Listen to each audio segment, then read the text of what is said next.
This video discusses Chapter 12 of Equiano's narrative. First, I'll review some key aspects of the events that occur between the shipwreck and this final chapter. In Chapter 9, Equiano finally returns to London, meets up with the Guerin sisters, and tries a new occupation, that of a hairdresser.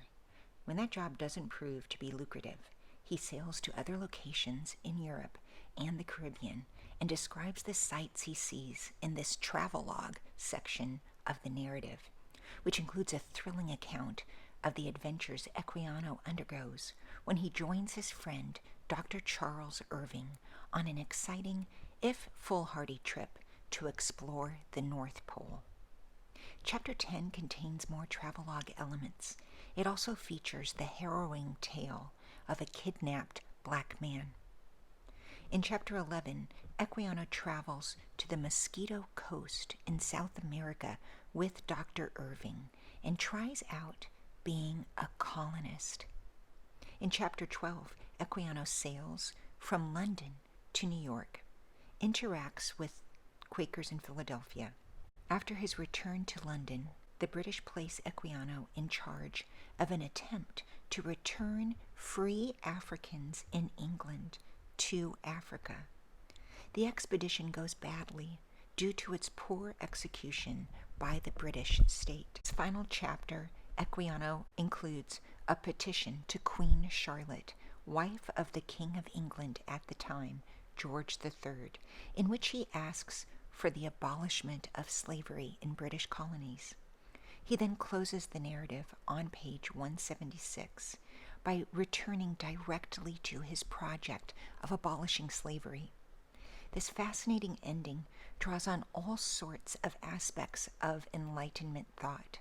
Consider, for example, the moment on page 176 where Equiano writes, "May heaven make the British senators the dispersers of light, liberty, and science to the uttermost parts of the earth," a line in which he engages Christianity and the idea of not enslaving but enlightening the inhabitants of Africa. Later on the next page, Equiano makes the case for abolishing slavery in economic terms. He writes, "I doubt not, if a system of commerce was established in Africa, the demand for manufactures would most rapidly augment, as the native inhabitants will insensibly adopt the British fashions, manners, customs, etc. In proportion to the civilization, so will be the consumption of British manufacturers." A bit later, Equiano turns from the status of Africans as consumers to the resources in Africa available to English capitalists. Population, the bowels and surface of Africa, abound in valuable and useful returns. The hidden treasures of centuries will be brought to light and into circulation. Industry, enterprise, and mining will have their full scope, proportionably as they civilize. In a word, it lays open an endless field of commerce to the British manufacturers and merchant adventurer. Here again, Equiano engages with a particular economic, or more precisely, capitalistic aspect of quote-unquote European civilization. In the last lecture, I noted how while European writers like Adam Smith celebrated capitalism for its beneficial effects on people, Equiano exposes the opposite.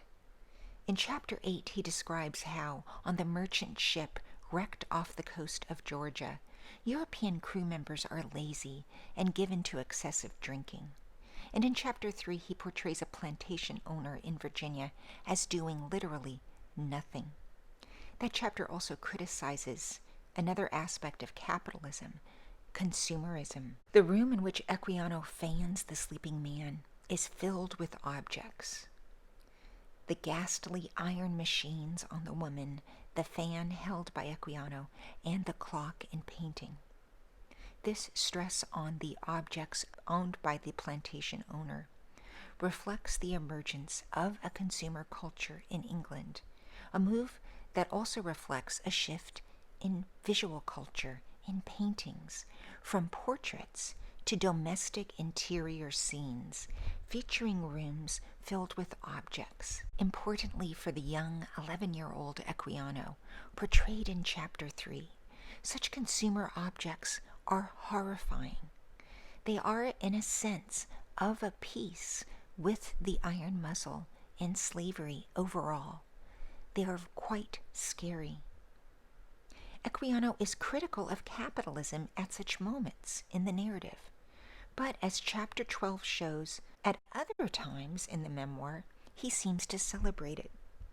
For example, in Chapter 7, Equiano's liberation comes about through him making money through trade.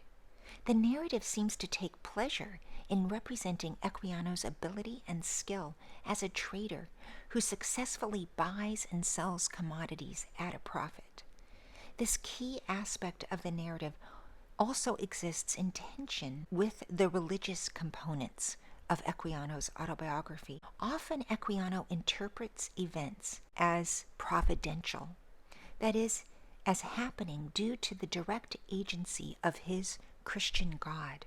But in Chapter 7, he ultimately seems to have to take matters into his own hands, become a merchant and trader, and make enough money to quote-unquote buy himself. A similar move happens in these final passages at the end of his narrative. Here, Equiano's final recourse is economic.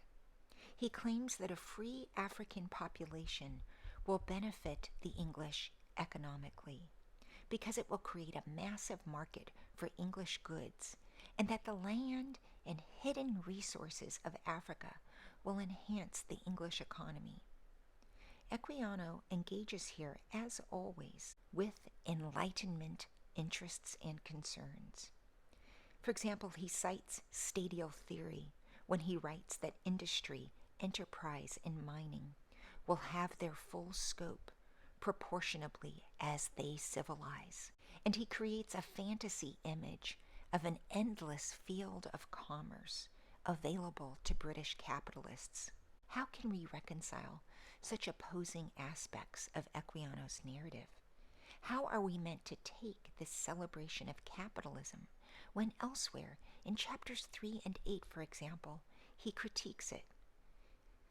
How do we interpret this final section in terms of Chapter 1, when Equiano celebrates his agrarian culture, which presents us with literal fields in Africa, as opposed to the metaphor of the endless field of commerce? Given his criticisms of capitalism elsewhere, do you think Equiano is being sincere here, or is this a ploy on Equiano's part? What do you think is his tone here? Note how Chapter 12 also, in a parenthetical, includes a long and horrifying list of the manufacturers who will not benefit from the abolishment of slavery. The list of iron machines, like the iron muzzle, is chilling and damning. This seems to be another dialectical turn, when we witness the horrors and not the sublime heights of European, quote-unquote, civilization. You are welcome to write an extra credit paper for up to 2 points on the final that close reads some aspect of this final section. The paper must be 2 pages typed, double-spaced, and should be emailed directly to me.